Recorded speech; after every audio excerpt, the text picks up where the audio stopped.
Lostt claims blue team. Everybody wants blue team these days.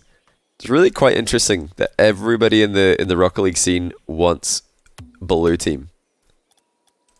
Because in racing, Rocket League's a car game, of course, it's not a racing game, but it does have cars in it.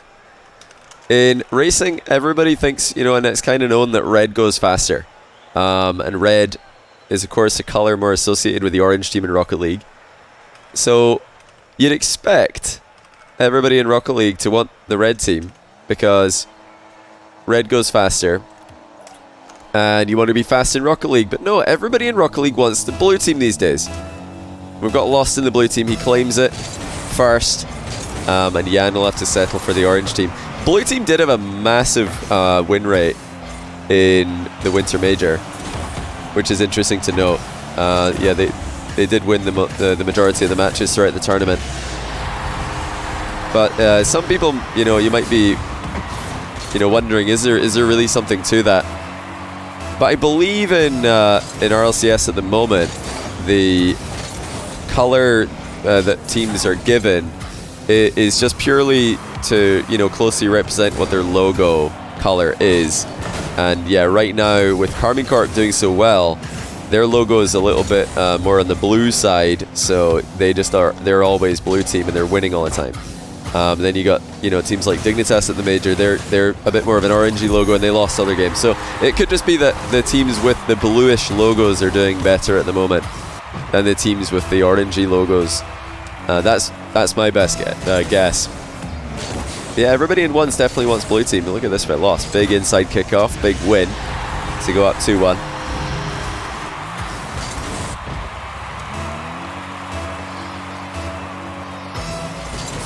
Are there discussions for which team is more blue than another? Yeah, whenever two orange logo teams go up against each other, I think the higher seed team just gets to choose, or the admins choose for them. Great goal again by Yan. He's had an answer for both of Lost's leads so far. Lostt scoring on the counter-attack and on the kickoff. Yan from midfield play twice in a row. Are we doing shotcast later? I'm actually not sure. Let me see if I can find the answer out for that for you. I think Rizzo's been streaming, so he's probably just busy at the moment. But we'll see when we're done streaming what he's saying. CJ's probably asleep right now because I think they are 9 hours ahead of the UK, which would make it 7 in the morning for him. If I'm not mistaken. Let me just skip a couple of single resets here. I know you guys are probably like, Johnny, what are you doing? You skipped a single reset. But the reason is, I think these guys are scrimming in 43 minutes, and we might need to, and just in case we go the distance in this series, and we have a bunch of high-scoring games, which is always very possible when you have two Brazilians on the pitch. We might have to skip a couple replays here and there. Good news is, with Yan and Lostt, you're going to get plenty single reset goals. That's a really good challenge, by the way, by Lostt. This is just punishing his expectation of Yan in this position. He knows that Yan's going to let that ball drop down before he jumps off to control it, because it wasn't sitting pretty for an immediate air dribble takeoff, so he just turns and challenges immediately.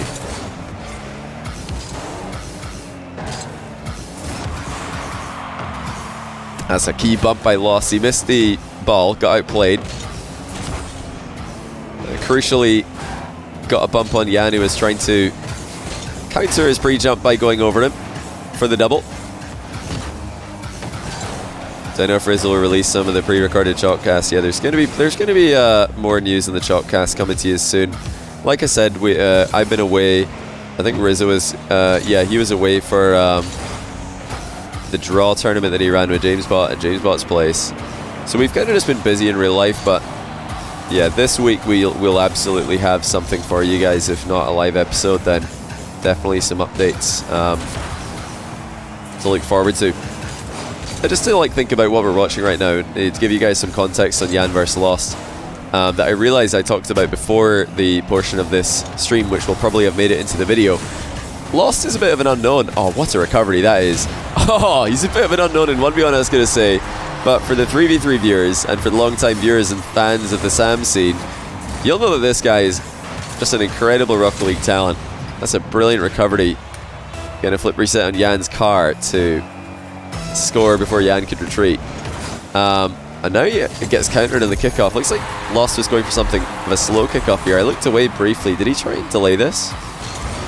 Yeah, he did. So, great spot by Yan. He noticed that Lostt is coming in. Slowly chips it past him. Ties the game again. Once again, Lostt answered every time he takes the lead against Yan. It seems like Yan just fires one right back with no time wasted. Yeah, Lostt's foray into the one scene has been quite recent, and I've been pretty impressed with what I've seen from him. Obviously, the standard for 1v1 has never been higher than it is right now. We've never had a more active 1v1 top 10.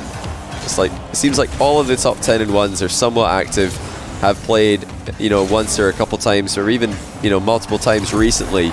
So, yeah, the bar is extremely high, but even with that high bar, I think Lostt has a ton of potential as a ones player. He's obviously incredibly mechanically gifted, and just like Zen, who made a recent, you know, burst onto the one scene, you know, Lostt isn't all mechanics with no brain. We've seen, you know, plenty of threes players in the past try and turn their threes mechanics into ones, and it hasn't really been something that's worked until recently, where a lot of the best threes mechanical players are seeming to have a great time in ones. Yeah, they just look like they're a bit more solid all around. But yeah, you're going to need to be more than solid to stop most of Yan's attacks.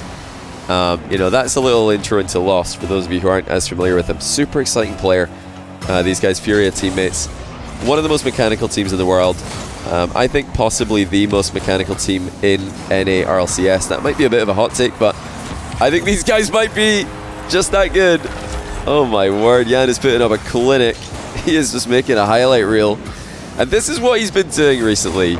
He has been clipping on everyone. There will be spoilers for other matches mentioned right now, so if you don't want to know spoilers of other Yan matches that have been happening recently, you'll want to mute and probably watch this video later. Well, watch this video on mute or watch it later is what I mean to say. But yeah, that being said, you've had enough chance to pause.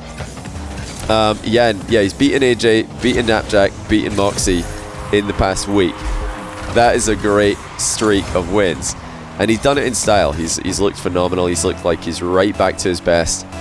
He just looks absolutely terrifying to go up against. I mean, I've said it before, Yan when he's on has just, I think, well, before Zen burst onto the scene, I had Yan as the #1 guy in offense. When he's firing on all cylinders, I think his offensive repertoire in 1v1 is just simply the best. The reason I think it's the best, not that he's bad in defense, as evidenced by that save he's just made.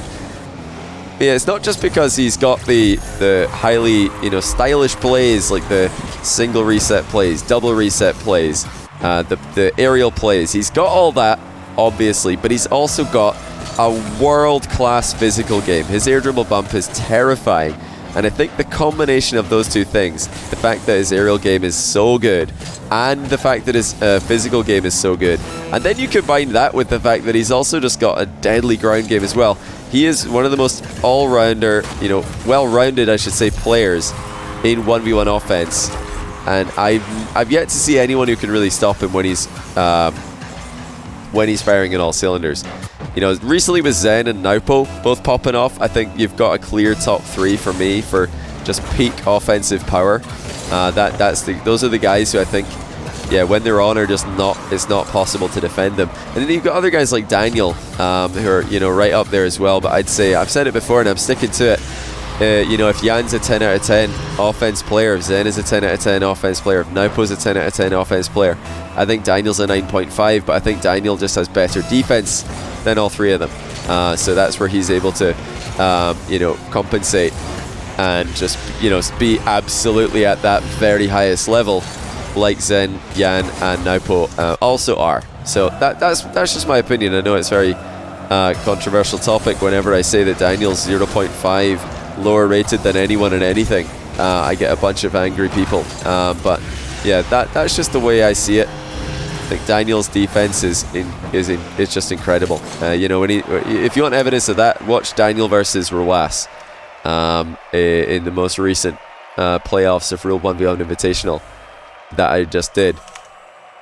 Just an unbelievable defensive performance that should explain why I rank Daniel so highly in defense. What about Roas? Yeah, Roas is a 10 in defense and a 9 in offense for me. And then I think Naupo, Yan, and Zen are probably all 10s in offense and 9s in defense. And I've got Daniel, the all-rounder. He's a 9.5 in both. And then Moxie, I'd probably say, is a 9.5 in both as well. So they're all, for me, the top 6 players at the moment. Very hard to split them. But yeah, it's changing all the time. Rocket League changes all the time. 1v1 changes all the time. Yeah, and I feel like I say this every video now, but if that's my top 6, the other 4 players in my top 10 would be Appjack. No particular order here. Appjack, First Killer, TRK, and probably going to go with Atto. Because, yeah, the AJ KV1 I probably have just outside my top 10 at the moment, and Khaled is inactive, so I'll go with Atto.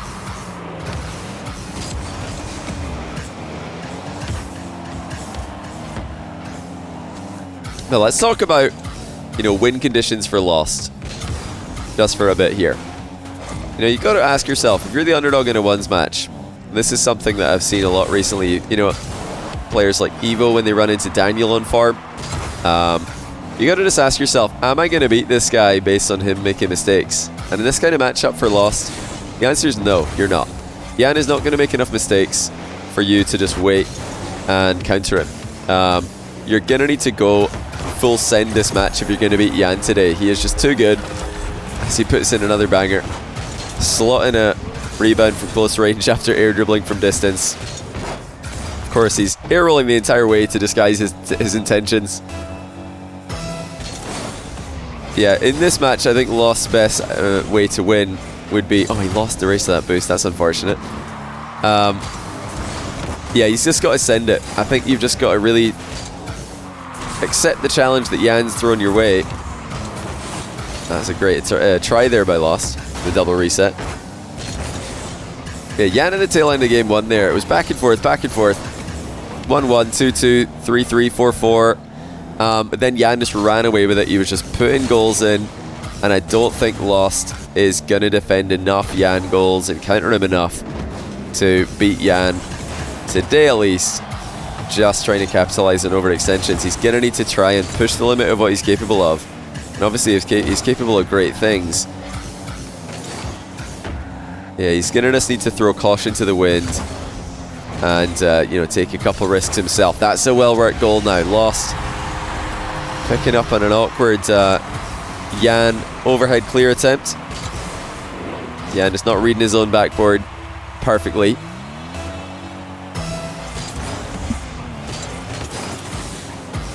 Chronic is definitely the top 5 right now. He is peaking. What, top 5 in 1v1? I would disagree with that. I don't think Chronic's top 5 1v1. If we're talking top 5, are you talking in NA? Yes, worldwide. I don't think so. But yeah, NA certainly. Oh, what a shot by Yan! My goodness. Yeah, he's just a full package in offense, isn't he? He's just got a little bit of everything. He's got the fast plays, the slow plays. He's got the beautiful plays, and the plays that a lot of people like to call the ugly plays. I tend not to discriminate. Oh, what a play by Lostt. I love that he's faked the boost grab to set this one all up. Just turns in field, making the low boost play, and then perfectly flicking it past Yan.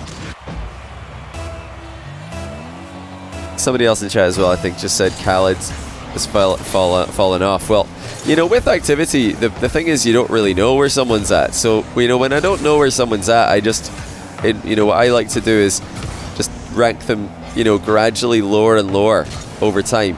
But the two most recent, forays that Khaled's made into 1v1, he's done pretty well. Beating Jorias a couple times and, being competitive with top 10 players. That's a phenomenal save by Yan now. Lostt going to concede a 4th goal. Can't really fault him for that, though. That was a good try. Good, I think, risk that was probably worth taking.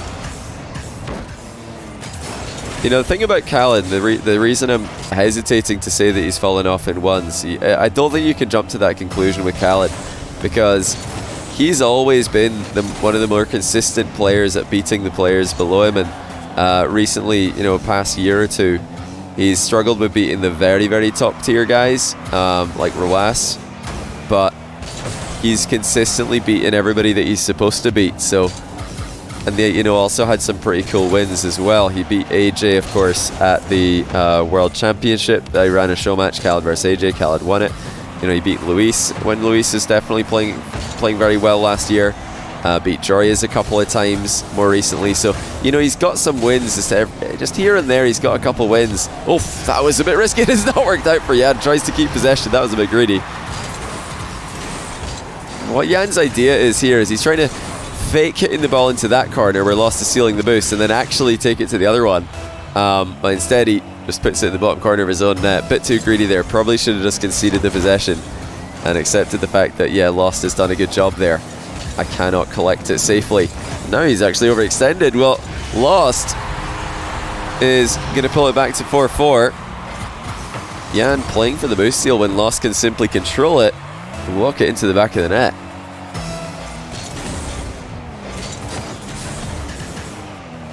Why do I think Furia struggled in NA? I talked about this plenty on the Chalkcast. But the summary of why I think they've struggled is first split, I think they, you know, just didn't come in with the best level compared to the end of last season where they were obviously at an all-time high. I think they just in between seasons dropped off a little bit. My goodness, that's a great play by Yan, isn't it? I mean, I just can't tell a story about Furia without him flipping. But yeah, I think they just fell off a little bit. Kaio in particular had a very bad split compared to his Worlds level, compared to his Spring Major, even Winter Major level last season. Which kind of was reflected in the fact that they benched him. You know, Kaio he's a legend. He is the legend of the Brazilian scene. The fact he's, you know, been so good for so long is incredibly admirable. But yeah, he definitely had a really, really bad split by his standards. So they benched him for Lostt, and then Lostt came in. Now they've got a ton of pressure on them because they've picked up the, you know, the best player in Brazil from the previous split online. Everybody's expecting them to do great things, and then Regional 1, they sweep their group, beat FaZe, run into Gen G in the bracket. Unlucky. But, you know, pressure's on again. You've got to win the next one, and they don't. They lose to a team that they're not supposed to lose to. Then in Regional 3, they again lose to a team they're not supposed to lose to. So, you know, two or three losses, I think, last split from Furia against people they have to be beating. I put that mostly down to the nerves, personally. I mean, I think it's probably nerves. Do I think that team's fallen off mechanically? Absolutely not. I think they're up there. I think they might be the best mechanical team in North America at the moment. But yeah, I think they're, you know, the pressure probably just got to them. And see the Yan here. He's gonna maybe go for another. He's got the game won, but he's gonna take it in the air anyway. He's flexing at his teammate here. There must be some kind of bet on loser buys dinner, because he's trying to score another goal while he's got a 1-goal lead. Love the kickoff by Yan before that, by the way. Going for the fake kickoff on a 1-goal advantage. Very, very intelligent, because that's just more likely to get to midfield play comfortably than you know, just flipping into the ball normally. You're flipping into the ball just a bit more volatile. You're going to concede a higher percentage of direct goals, and you're going to probably be on the receiving end of strong kickoff possessions more often. The fake kickoff, you know, yeah, you're probably just about the same percentage in winning or losing the next goal. I should say scoring or you know, conceding the next goal. But it, on average, takes a bit longer. It's a great save. How has he managed to read that? Lostt blocking the triple reset by Yan at the top corner. Yeah, Furia looked really, really good in the pre-split tournaments. They won one of them. They came second in the other one. I think it was called the Steel Series Cup that they won. And then they came second in the draw. So yeah, Furia looking very good. I still rate them. But yeah, what do you guys think? You know, are they the best mechanical team in NA? Just most mechanical team? You know, I think some people would put FaZe as most mechanical. Probably some people would put V1 ahead of them with the acquisition of Daniel. I think if you're talking pure mechanics, I think it's got to be Furia. I think, you know, teams like FaZe, Gen G, and at least the players on V1, we've yet to see V1 as a team put it all together on the pitch. But yeah, definitely the players, yeah, they're very mechanical, but, you know, who would you guys say is more mechanical, Beast Mode or Yan, Beast Mode or Lostt? I think I'd probably go with Yan and Lostt over Beast Mode. I think Daniel's mechanics are pretty comparable to Yan's. Then I'd probably take Lostt over Beast Mode, and I'd probably take Card over Comp, personally. So I think, in my opinion, Fury are more mechanical in V1. You know, First Killer, yeah, again, probably pretty comparable to Yan mechanically, but I would take Lostt over Mist for mechanics, and I would take Card over Sypical. That's just my opinion. I think they're the most mechanical team in the region, but they've definitely been crumbling under the pressure a lot more than those other teams, namely Furia and FaZe and Gen G, I should say. So yeah, they've got a lot to do when it comes to mental game, and when it comes to the strategical element of the game.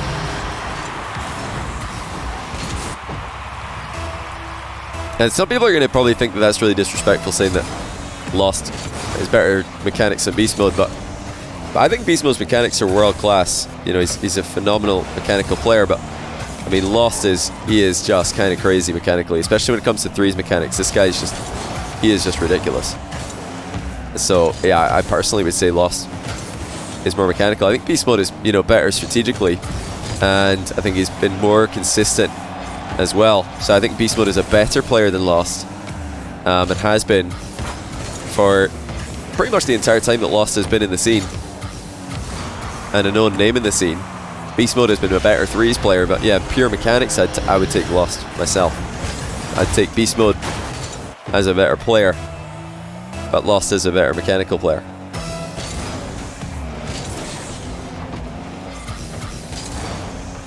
And Lostt is just trying to get a game against his... Feels like he's playing his big bro here. He's playing against his teammate, playing against the best Brazilian player that's ever existed. But he's did a good job not falling for Yan's tricks. That's the second mind game Yan's attempted this game, and Lostt has stopped both of them. And he had a good chance of going up 4-1 there. I want to say, you know, credit to him, because I thought he'd need to just, if he's going to get a game against Yan today, I really, like I said in the last game, I thought he'd have to go for it a bit more in offense here. Oh my goodness, well that does the trick. An absolute monster of a flick from distance. Lostt with a ceiling reset and a halfway line flick that launches over a retreating Yan. Yan actually respected that. He backed off, and he still had no chance. I want to see more of that from Lostt, definitely. I think this game he's proven that he can play a great defensive stand against Yan.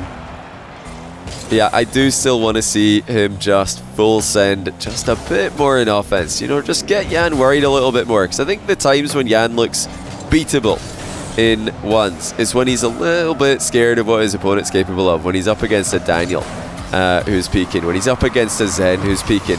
That's when Yan looks vulnerable. When Yan is in the zone, you know, you're just not going to beat him. You need to get him out of this flow state. You need to give him something to be worried about. And that's exactly what Lostt did there. Another ceiling reset. Yan probably having a bit of deja vu here as he backs off again.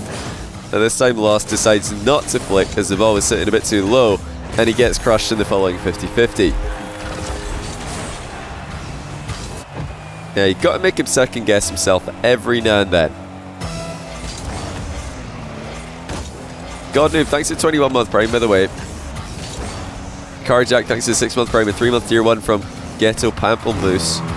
Hope I said that right. I appreciate the support in the stream today, guys. Hopefully you've been enjoying the 2v2 and the 1v1 content. It's been a bit more of a slow-paced one. You know, sometimes I'll see comments, just various videos, various you know, social media posts or live threads. You know, sometimes people will be saying, oh, what's up with Johnny today? Is he tired or something? Is not bringing the same energy to this cast? And it's usually just because I don't want to make every cast sound the same. You know, an in-house 1v1 between Yan and Lostt. I don't think it should sound the same as a, you know, a KSA versus France 2v2. I think there's a little bit more on the line when it's national rivalry than it is when it's just, you know, the teammates playing. I'm super interested to see the teammates play, but I just don't think it should sound the same. I don't think it is the same. Oh, this unhurley pre-jump by Lostt. Yan flying back down, but Lostt matches him. That's next level reading by Lostt on Yan's approach. Love the early pre-jump just to, again, make Yan second guess himself. Think maybe I shouldn't be air dribbling from this distance. It might not be the last air dribble we see in regulation from Yan. He's trying to get into a position to make something happen. Not enough boost. And into overtime we go. You know, I think what I was saying there before is probably, you know, pretty well illustrated by the fact that Yan kept the ball up in the air on a 1-goal advantage. Even though he didn't have to, you know, he kept it up with no time left in the clock. You know, I don't think that Yan will be playing, or Lostt will be playing this match with the same, you know, will to win as they would if this was, you know, Brazil against a different nation in 1v1, or Brazil against a different nation in another game mode. That could just be the game over right there, though, for Yan. No, not quite. The shot might have lacked a bit of power. Lostt was able to stop it. Now Lostt has a bit of space to work with. Passes himself off the side while Yan cuts him off before backing off to the corner. Yan forced a pre-flip to save the shot, and he gets demoed on the exit. Lostt with another chance to make a big play happen. Shoots first time. Probably hoping Yan's going to dive forward, which he did not. Lostt is trying to get a play on the turn here. Well worked. Now the flick keeps Yan at bay briefly. Another good turn by Lostt. He's actually turning so effectively here to keep the pressure on in close quarters. Peppering the net with shots. That's 2 in a row and 3 in a row, and a win for Lostt. He does get one on the board. Such a patient display at the end there, not panicking even though Yan's making consecutive crossbar pinch saves. Very, very impressive by Lostt. I mean, the level Yan has been at recently has been so high. The fact that Lostt is able to match him in that game is very impressive. We've actually got a beamed kickoff spawn here. Okay, they fixed it. Well done. Well done to the players. They realised I thought I might have to pause and restart this one. We had a bit of a messed up kickoff spawn because they both joined the same team by mistake.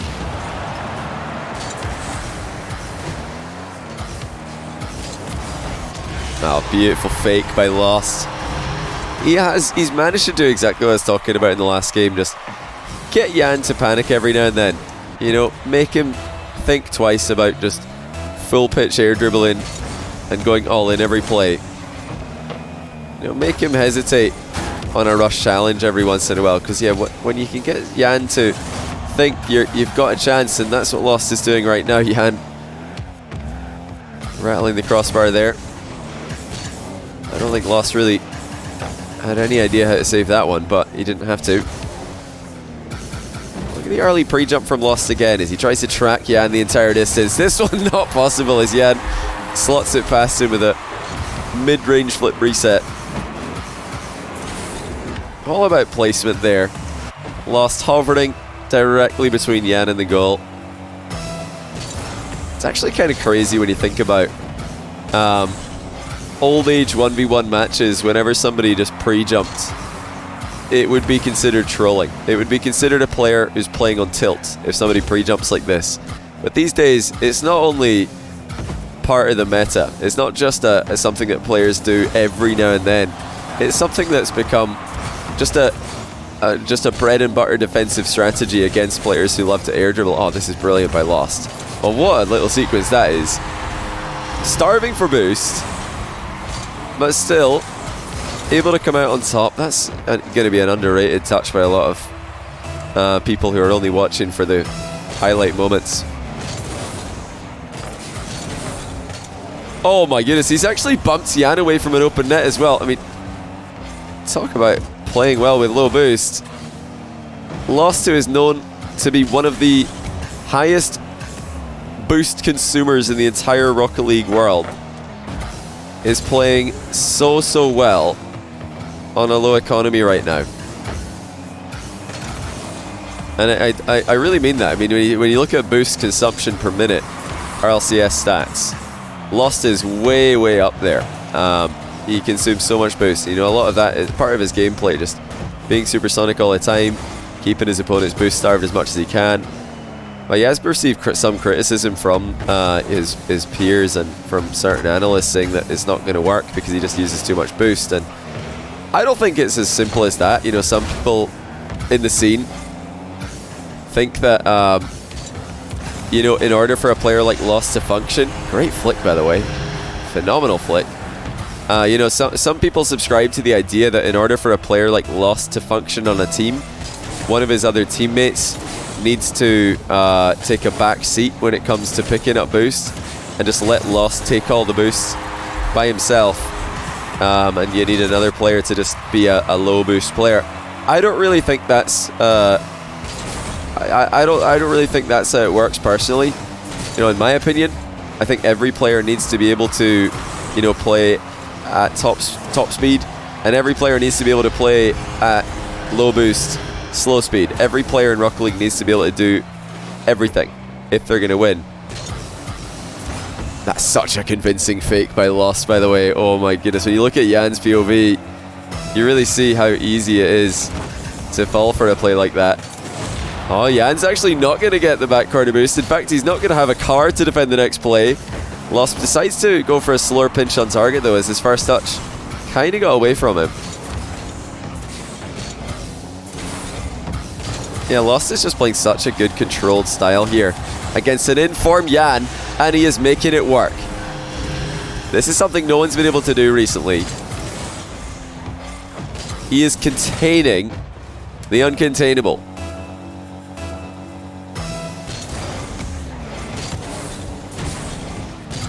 Yeah, what do you guys reckon? Do you guys think that, you know, it's as simple as in order for Lostt to work in a team, they need someone else to just not take as much boost?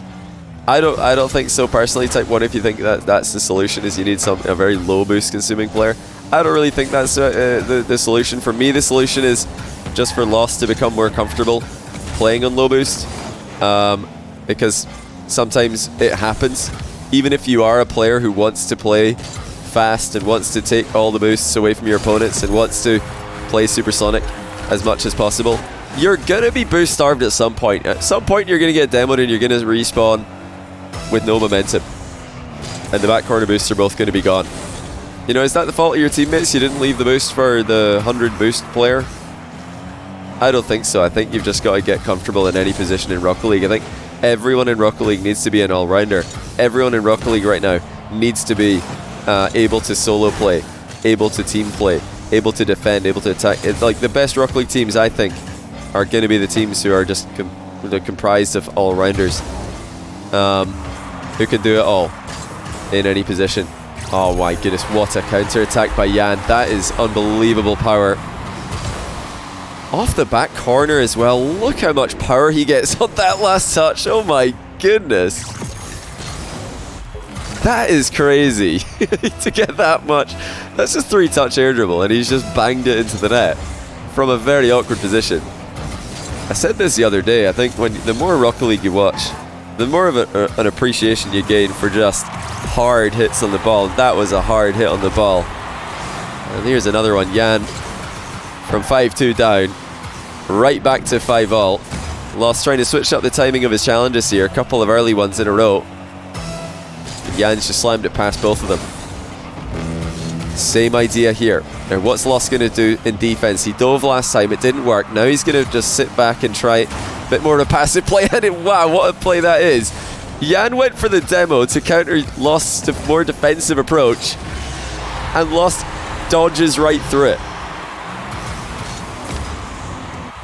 This is some very, very high level play there, because Yan actually predicted that Lostt wouldn't dive in there.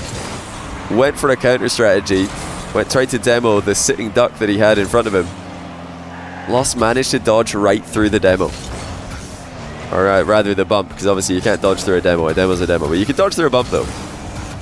You can't dodge through this one. Yan just walks right through the challenge and makes it 6-all. Looks like Lostt was expecting Yan to play for the air dribble bump there.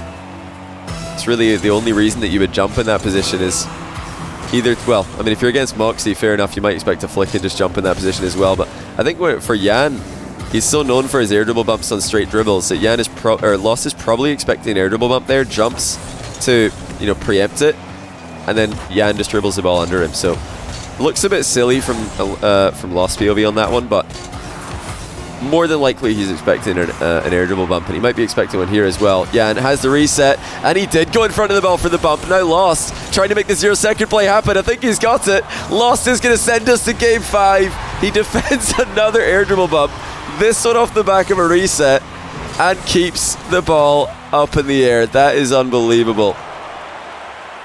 Just when you thought it was going to be another sweep win for Yan, Lostt sends it to game 5. Now, I said earlier on I wasn't treating this cast, I wasn't treating this match with the same kind of intensity, the same kind of energy as the France-Saudi Arabia match. That's just, you know, I felt like just chilling out, watching some teammates play high-level ones, watching some mechanical gods duke it out on the pitch. But okay, now hold on a second here. We're in game 5. We need to really pay attention to what we're watching, because this could be Lost's biggest win in his ones career, which is still of just a fledgling Rocket League career in ones. Lostt pre-jumping, but more forwards here. That was a very advanced pre-jump, because he didn't pre-jump up in the air, just floating like he did previously. That was a pre-jump straight at the ball. I think he's trying to hide the fact that he's actually challenging by pre-jumping early, hoping that Yan will think, oh cool, yeah, Lostt is just pre-jumping in the spot like he did before. No, he was charging forward. These are adjustments that Yan has to pay attention to. So Lostt continues to switch it up in defense and do what he needs to do to win. Yan getting a lot of kickoff wins and then air dribbles off this right wall, ceiling reset. Lostt diving off the back wall but not able to stop him. Drops a nice shot in the chat as well. Sorry Lostt, we have to see your POV on this one. Again, a different defensive idea from Lostt. Like I said, we've seen quite a few air dribbles off that right wall for Yan. One of them, Lostt dove in early off the back wall. One of them, Lostt stayed grounded. And now one of them, Lostt is playing a more shadowing technique on the back wall. So he's doing something different every time. See if he can keep Yan guessing. This is going to be very difficult to save with this much boost. Yan does get another goal. I think that last touch from Yan was necessary though. Right there, he just got a piece of Lostt. I'm not sure if Lostt is going to have any chance of getting a save there anyway. Very low boost position. But he doesn't want to just let Yan come at him either way. That's actually going to bounce wide. Well, he's actually lost that kickoff so hard that he comes out almost fine. I say almost, he's about to concede. he had a chance there to get back into the game, because the kickoff was such a strong win for Yan that it bounced right across the face of the goal. Okay, as Yan leaned forward in his chair here, he's thinking to himself, wait, what is going on? I wanted to, you know, just have a little fun with this series. Now Lostt has beaten me in 2 games. I can't lose to him here. I'm currently, you know, #1 on rljules.gg. Oh my goodness, that's a disgusting dunk by Lostt. But yeah, Yan better be sitting forward in his chair. He better have his monitor on, because Lostt is coming for him. That is a perfect dunk into the top corner. And we're going to need to see peak Yan if he's going to get through this one easily. If he's going to get through this one at all. Here comes Lostt again. Yan's trying to bump him away from the kickoff goal, and he does pre-flip to save it. His boost is gone in the back corner though, and Yan is going to really be in trouble here. Lostt keeping the ball high and away from him. And that's a very good save by Yan. A little wave dash as he kicks his car forward off the back of his net. Brilliant defense by Yan. The clear, the boost management, the composure under pressure, all necessary to prevent Lostt from scoring. Now Lostt is the one who's scrambling back. Yan decides not to try and read the back corner bounce from close range. Turns out to be a good idea, because it bounced upwards. Yan misses the mid boost and is forced to back off. Now Lostt with a chance off the sidewall. Ceiling double past the early challenge, and he's got all the time in the world here. Surely, and it is a 3-3 tie game. Yan with perhaps an ill-advised early challenge. Lostt had a lot of distance between himself and the wall Yan is trying to challenge from. And that gave him ample time to realize that he could just hit it off the ceiling and have an open net for days. Yan makes it 4 with an open shot in the midfield. He had the boost. Lostt trying to keep the pressure on him. He did not get enough of that ball to force it into a safe position. Delayed kickoff by Lostt. Yan actually bumping Lostt into the back corner there in the follow through. Now here comes a chain dashing Yan. I'm not sure if he knew much about that, but he's intercepted the play and got a turnover of possession for himself to work with.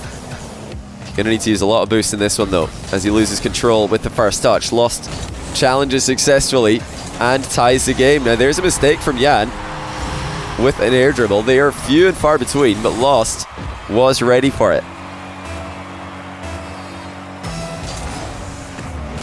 Yeah, this is going to be a big swing for channel points if Lostt can pull the upset. This will be one of the biggest upsets that we've seen in a long time in ones. It's not often do you see a teammate coming in and beating their respected, peaking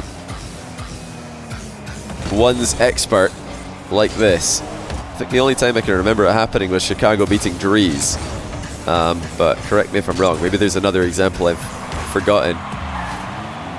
Yeah, even that's a different situation, because Dries, when he lost to Chicago, was not in the conversation for best ones player on the planet. He was not in a guaranteed top 6 ones player. Oh, look at the placement from Lostt. He slots yet another perfect shot past, like I said, a guy who might be number 1 right now. For me, he's top 6 without a shadow of a doubt. There's a massive gap in power ranking between these two players, but Lostt doesn't care. Not only is he currently beating Yan, he's reverse sweeping Yan, but he makes an age-old mistake of playing for the boost over the ball. And yeah, it just does not look like an intelligent decision from any angle. 5-all, minute and 20 to go. Lostt maybe thinking of a reset double there. Instead just plays for the reset and the slow play. Yan doesn't panic. Yan might have a counter attack here. He does. That's a good bounce for him and a 1-goal lead. I'm thinking with Lost's takeoff that he was playing for the reset double, but he slowed down mid-air and he was not able to surprise Yan. Oh, look how far away Yan is from the play though. The delayed kickoff from Lostt pulls him back to a tie. Well, this is incredible. We've seen plenty delayed kickoffs for Lostt today, but I don't think any of them have resulted in an immediate goal, at least not that I can remember. I might have forgotten one, mind you, from earlier on, because he has done this a lot. Both players afraid to leave the ball here and lose a goal while the other player shoots. But Yan is going to have the first big chance. He's in front of the ball for the bump. Lostt stays safe from it. And despite being on extremely low boost, he makes the defensive play and then he gets the outplay. He is a low boost player now. He makes the save by diving underneath Yan's air dribble bump. And then when Yan thought the fight was going to be for the back corner boost, Lostt shoots straight down the middle. Another chance for Lostt. Yan's there to save it. Now Lostt pre-jumping the air dribble, but Yan slow plays it. He saw it coming. Lostt thought that he could pre-jump Yan's air dribble takeoff here and intercept it immediately. Oh, but he realized at the last second Yan's not rushing this. He's just going to shoot. He's just going to take his time. And we've got another twist in the tail. Yan, back corner control. Fake kickoff again, gaining in possession. Lostt dives in once more. Not wanting to give Yan the full air dribble, like from a different reason. And here he comes again, this time pre-jumping the air dribble. He is so scared of that full pitch air dribble. He is determined to stop it, and he has. But Yan with the early challenge. I think he's got an open net, but it's a slow shot. Lostt is there to save it. I do not believe it. I think Yan just had a simple open net there if he slammed it. But Lostt managed to stop him. And we are going to end this series in overtime. It's already 7 each.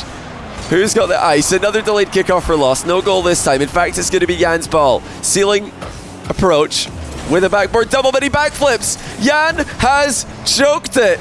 Lostt has reverse swept him. He did not like the approach. He went for the ceiling approach for the rebound, and he didn't like where he was about to hit the ball. I think at the last second he decided, I'm going to miss this. I think I'm hitting the post, and then it's just going to be a goal for Lostt. I better try and backflip to deflect this into a safe position. And he misses the ball completely. That is unbelievable. Yan loses his #1 spot on rljules.gg to his teammate. I never saw that coming. GG says Yan. GG says Lostt. Thanks to them both for playing. Unbelievable series. Started off as just a bit of an exhibition match, and it turned into an absolute banger. Lostt is legit. And I'm loving what I'm seeing from him. You know, I've learned a lot about Lostt today, because at the start of this series, you know, I didn't think he would be able to match up with Yan playing a controlled style. I really didn't. I thought if he keeps doing this, he's just going to lose just slowly, and it's not going to be close. But he showed me that he actually does have the capability to play against a player like Yan. And if he could do this against Yan, he could do this against anyone. He really can. To, you know, actually play a low boost, economic style and just wait for his moments. Super, super impressed. I'm absolutely blown away by this. Not just the fact that Lostt has won, but the way that he won it. That's so impressive to me. Really, really well played.